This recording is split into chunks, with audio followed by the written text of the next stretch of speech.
জেলা শিক্ষা ভবনের সামনে বিক্ষোভ সংগঠিত করেন ভারতীয় জাতীয় ছাত্র ফেডারেশন পক্ষ থেকে।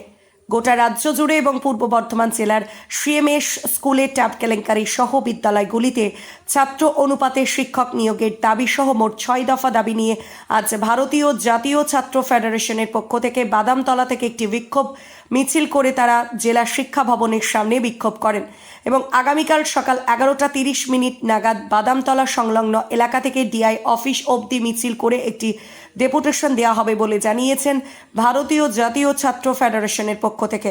তাদের এই 6 দফা দাবি সরকার না মানলে আগামী দিনে আরও বৃহত্তর আন্দোলনের ডাক দেবেন বলে জানিয়েছেন ওই ভারতীয় ছাত্র ফেডারেশনের তরফ থেকে।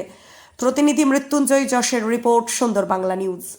ভেবে থাকেন যে এই কটা ছেলে এসেছে, এখন এদের কথা শোনার কোনো দরকার নেই, এখন ওরা বাইরে দাঁড়িয়ে থাক, ওদের মতো যা পারুক করুক, পরে সময় হলে দেখবো।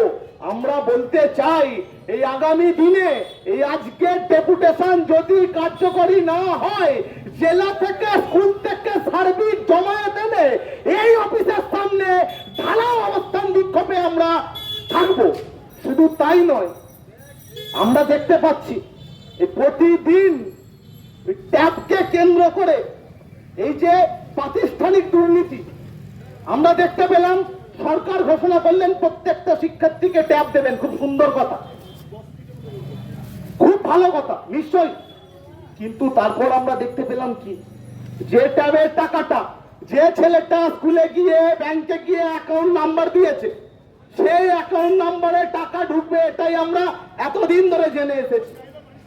বাম আমলে যখন কোনো কিছু বরাদ্দ হতো, যদি কারো অ্যাকাউন্টে ট্রান্সফার হতো, ওই অ্যাকাউন্টেই ঢুকতো।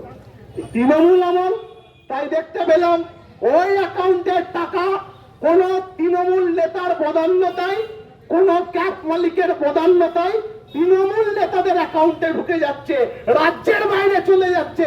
আমরা বলছি এই রকম স্ক্যাম পশ্চিমবঙ্গের বুকে একমাত্র যদি কেউ করতে পারে, তার নাম তৃণমূল কংগ্রেস, তার নাম পশ্চিমবঙ্গের বর্তমান রাজ্য সরকার।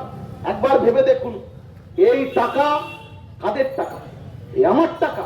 এই যে কাকুটা এখানে রিক্সা চালাচ্ছে, যে কাকুটা এখানে টোটো চালাচ্ছে, যে কাকুটা এখানে দোকান খুলে বসে আছে, প্রত্যেকটা জিনিস আমরা কিনছি, টোটোতে যাচ্ছি, গাড়িতে যাচ্ছি, এর পেছনের ট্যাক্স, আমরা সমানে ট্যাক্স।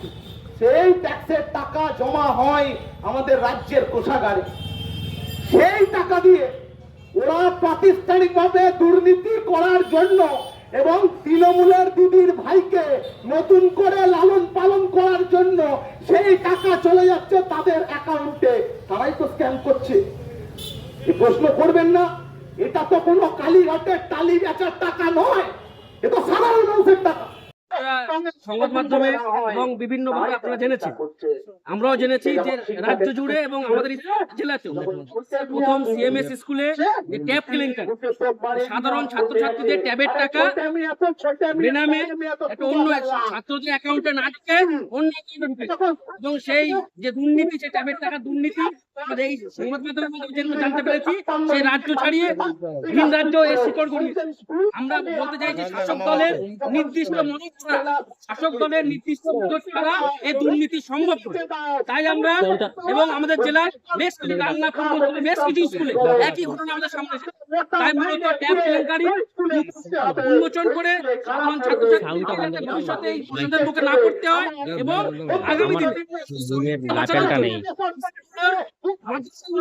যে কম্পোজিট ব্র্যান্ডের টাকা সরকার বন্ধ করে দিয়েছে। সরকার মেলা খেলার মধ্যে ব্যস্ত, তারা অন্য ঘরে টাকা ব্যয় করছে, কিন্তু সাধারণ স্কুলগুলো যে কম্পোজিট ব্র্যান্ডের টাকা, যা দিয়ে সাধারণত স্কুলগুলোতে চক, ডাস্টার এবং শিক্ষা সামগ্রী ইত্যাদি কেনা হয়, সেই টাকা সরকার বন্ধ করে রেখেছে।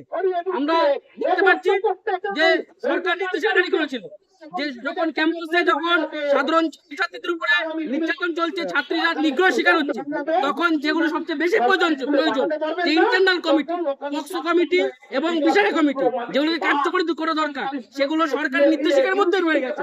স্কুলগুলোতে এগুলো কার্যকরী হচ্ছে না। এই বিষয়ে সাধারণ ছাত্রছাত্রীদের সচেতন করা এবং সেগুলোকে কার্যকরী করা, এটা আমাদের দাবি। আমাদের দাবি আগামী শিক্ষাবর্ষে স্কুলগুলোতে ভর্তি শুরু হচ্ছে, সেখানে সরকার নির্ধারিত যে 240 টাকার বেশি ফিস নেওয়া যাবে না। আমরা দেখতে পাচ্ছি টাকা 19,000 টাকা এবং 3,000 থেকে 4,000 টাকা পর্যন্ত স্কুলগুলোতে ফিস নেওয়া হচ্ছে, যাতে 240 টাকা বেশি ফিস নেওয়া না হয় সেই দাবি আমরা এই হিসাবে রাখছি। এবং আগামী দিনে যদি এই দাবি পূরণ না হয়, আমরা আজকে একটা ছোট জমায়েত নিয়ে প্রতিনিধিমূলক ডেপুটেশন দিতে এসেছি। যদি এটা পূরণ না হয় তাহলে আমরা আগামী দিনে বৃহত্তর আন্দোলনে যাব। আমার নাম ফকির মোহাম্মদ, এসএফআই পশ্চিম জেলা সভাপতি। আমাদের ডেপুটেশন